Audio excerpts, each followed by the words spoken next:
উত্তরপ্রদেশের কানপুর থেকে বাড়ি ফেরার সময় রহস্যজনকভাবে নিখোঁজ মালদার এক যুবক। নিখোঁজের পর 1 মাস কেটে গেলেও এখনো কোনো হদিশ নেই তার। স্বভাবতই ছেলের চিন্তায় চরম দুশ্চিন্তায় শুধুই চোখের জল ফেলে চলেছেন নিখোঁজ যুবকের বাবা মা। জানা গেছে নিখোঁজ যুবকের নাম ইন্দ্রনীল ঝা, বয়স 28 বছর, বাড়ি মালদার মানিকচক থানার ধরমপুর এলাকায়। বাবার নাম সাধন দাস, পেশায় সেলসম্যান। মা জয়শ্রী ঝা একজন আশাকর্মী। এই পরিবারের একমাত্র ছেলে ইন্দ্রনীল ঝা গত মার্চ মাসে পানিপথে ইন্ডিয়ান অয়েলে অ্যাসিস্ট্যান্ট ইঞ্জিনিয়ার হিসাবে চাকরি পান। এরপর গত 19 এপ্রিল তিনি 10 দিনের ছুটিতে সেখান থেকে বাড়ি ফেরার উদ্দেশ্যে পা বাড়ান। কিন্তু উত্তরপ্রদেশের কানপুর গঙ্গাঘাট বাস স্ট্যান্ড থেকে কানপুর রেল স্টেশনের পথে তিনি রহস্যজনকভাবে নিখোঁজ হয়ে যান। সেই থেকে এখনও তার কোনো হদিশ নেই। ঘটনায় পরিবারবর্গ প্রথমে মালদার মানিকচক থানায় নিখোঁজ ডায়েরি করেন। এরপর তারা কানপুরে গিয়ে পুলিশে অভিযোগ জানান। সেই মতো কানপুর পুলিশ তদন্তে নেমে দুজনকে আটক করে নিখোঁজ যুবকের মোবাইল উদ্ধার করে, কিন্তু যুবকের কোনো খোঁজ পায়নি।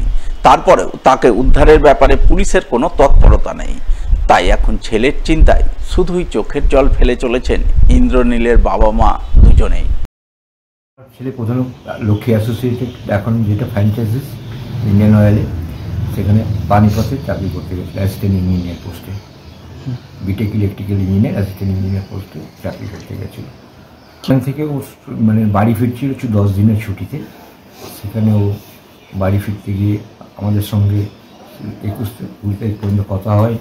বাবা, আমি কানপুর পৌঁছে গেছি, ওখান থেকে ট্রেন ধরে আমি পরশুদিন বাড়ি পৌঁছে যাব। এইটুকু আর কথা।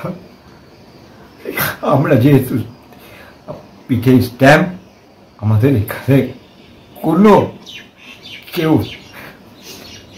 হেল্প করতেও পর্যন্ত আসেনি। আমি এবং হাসব্যান্ড ভিক্ষের মতো দাঁড়িয়ে দাঁড়িয়ে ঘুরেছি।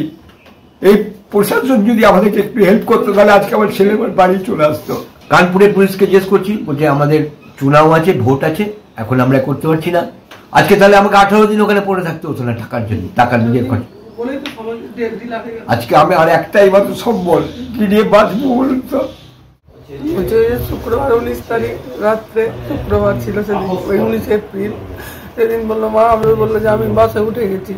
তারপর বললো যে কেন এত তাড়াতাড়ি উঠে গেলি? বললো মা, আমি উঠে গেলাম যে 10 দিনের ছুটি, তো 10 দিনের ছুটি নিয়ে তো ছুটি মিস হয়ে যাবে, তো 10 দিনই থাকবো। তারপরে এলো, কানপুর পর্যন্ত পৌঁছেছে। কানপুর থেকে রাত থেকে আমি প্রায় 23 বার ফোন করেছি। ফোনে সবটাই যতবার রিং করেছি ততবার উত্তর দিয়েছে। ফোনে এসে বললো কানপুর পৌঁছো। তার আগে বলছে আমি কানপুর পৌঁছো, আমি রেল স্টেশনে যাবো, ট্রেনের টিকিট কনফার্ম হলে ট্রেনেই চলে যাবো। তারপরে তার যোগাযোগ নাই। শনিবার রাত থেকে আমার সঙ্গে আর 5:30 পৌনে 6টায় শনিবার 21 তারিখে বললো, 20 তারিখে, তারপর থেকে আর যোগাযোগ নাই। সেটা তো বুঝতে পারছি না, আমরা কিছু সেটা জানি না, কিন্তু ওরা যে দুজন জড়িত সেটা জানা গেল বা ধরা পড়েছে না। এখন পর্যন্ত কোনো খোঁজ নাই। পুলিশের দ্বারস্থ হয়েছিলাম, মানিকচকে যেহেতু জিডি করা হয়েছে, কিন্তু কানপুরের পুলিশ কিছুই কোনো গুরুত্বই দিল না। যে পুলিশগুলো কোনো কাজ করলো না, আমার ছেলেকে খুঁজে বাইর করার ব্যাপারে কোনো রকম গুরুত্ব দেখালো না। এই খবর জানতে পেরেই এদিন ইন্দ্রনীলের বাড়ি ছুটে যান মালদার সিটু নেতা দেবজ্যোতি সিনহা। তিনি গোটা ঘটনায় কানপুর পুলিশের কড়া সমালোচনা করেন। সেই সঙ্গে নিখোঁজ যুবককে দ্রুত উদ্ধারের দাবি জানান তিনি। ইন্দ্রনীল ঝা, সে হচ্ছে পানিপথে একটা বড় ইন্ডিয়ান অয়েল কোম্পানিতে কাজ করত। গত 19 তারিখ ওখান থেকে বেরিয়ে কানপুর হয়ে পাটনা হয়ে বাড়ি আসার কথা, কিন্তু কানপুর স্টেশনে এসে দুষ্কৃতকারীদের পাল্লাই পড়ে।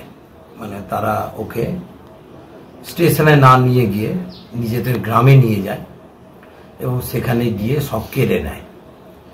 এটা জানা যায় কি করে, যখন ওই ব্যাংক অপারেট করে ওরা টাকা পয়সা নিয়ে নেয়, তখন তার মা এবং তার বাবা তারা হচ্ছে যে এই বিষয়গুলো যখন থানায় বলে, এমনকি তারা যখন পাচ্ছে না, 1 মাসের ঘটনা, তখন কানপুরে যায় এবং কানপুর পুলিশ দুষ্কৃতকারীদের ধরেছে। ধরে আবার মোবাইলটা কিন্তু তার বাবাকে হ্যান্ড ওভার করেছে। কিন্তু 1 মাস হয়ে গেল, ইন্দ্রনীল ঝার কোনো খবর নাই।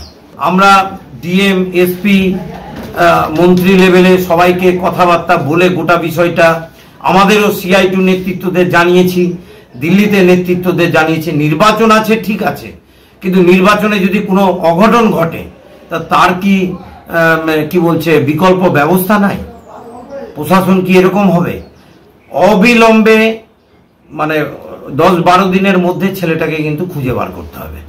এইটা প্রশাসনিক স্তরে দ্রুত পদক্ষেপ চায়।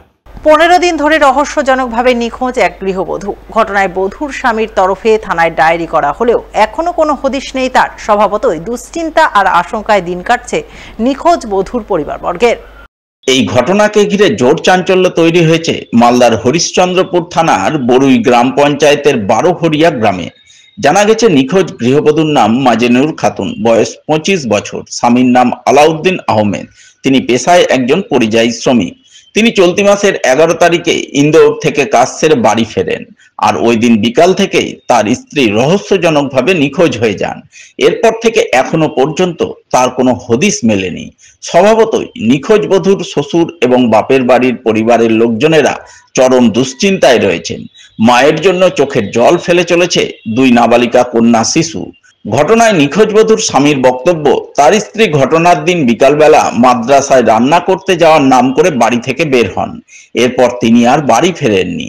এই মর্মে তিনি পুলিশে ডায়েরি করেন, কিন্তু এখনো তার কোনো হদিশ নেই। স্ত্রীর মোবাইল সুইচ অফ রয়েছে, ফলে কি হলো না হলো কিছুই বুঝতে পারছেন না।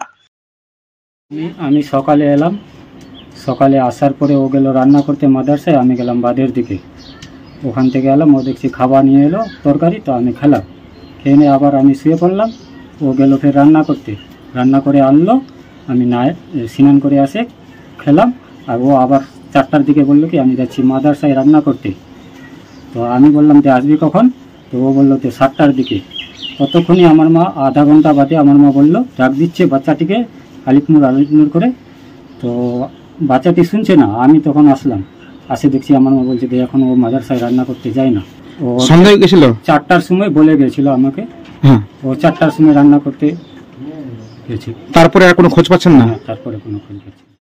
যদিও নিখোঁজ বধূর দাদার অভিযোগ, বিয়ের পর থেকেই শ্বশুর বাড়িতে তার বোনের উপর অত্যাচার হতো, তাই এই নিখোঁজের পেছনে শ্বশুর বাড়ির লোকজনেরাই জড়িত রয়েছে বলে অনুমান। তাই তিনি পুলিশের কাছে ঘটনার সঠিক তদন্ত করে নিখোঁজ মাজেনুর খাতুনকে উদ্ধারের দাবি জানান। আমার বোন 10 তারিখ থেকে নিখোঁজ। আমাকে সকালে আমি ফোন করেছিলাম, ফোন তুলে নাই। 5টার সময় আমার বোনায় ফোন করে বলছে তোমার বোন নাই, পাওয়া যাচ্ছে না। তারপর থেকে আমরা খোঁজাখুঁজি করছি, বহু জায়গায় খুঁজলাম, সব জায়গায় খুঁজলাম, কোনো জায়গায় খুঁজে পেলাম না। শ্বশুর বাড়ি থেকেই নিখোঁজ। আজ কতদিন হলো খুঁজে পাচ্ছেন না? আজ 14 দিন হলো। বিয়ের পর থেকেই অত্যাচার, অনেকবার অত্যাচার, মারধর করেছে, মারধর সবই করতো। ওরা কেউ দেখতে পারতো না, ওদের বাড়ির লোক সবাই তাকে মারধর অত্যাচার। তাহলে কিভাবে সে আপনার বোন সংসার চালাতো? খুব কষ্ট করে চালিয়ে গেছিল। সে মাঠে ঘাটে কাজ করতো, একটা মাদ্রাসায় রান্না করে এসব করে সংসার চালাতো। থানায় গেছি, থানায় আমাদের কাগজ লিখছে না, কিছু না, সব ঘুরিয়ে পাঠাচ্ছে, বলছে তোমরাই রেখেছো। ওরা বলছে মাদ্রাসায় রান্না করতে গিয়েছিল, রান্না করে আর আসেনি। আমার মনে হচ্ছে ও বাড়ি থেকে কোথাও মেরে টুরে ফেলে রেখে দিয়েছে। আমরা আমার বোনকে চাইছি।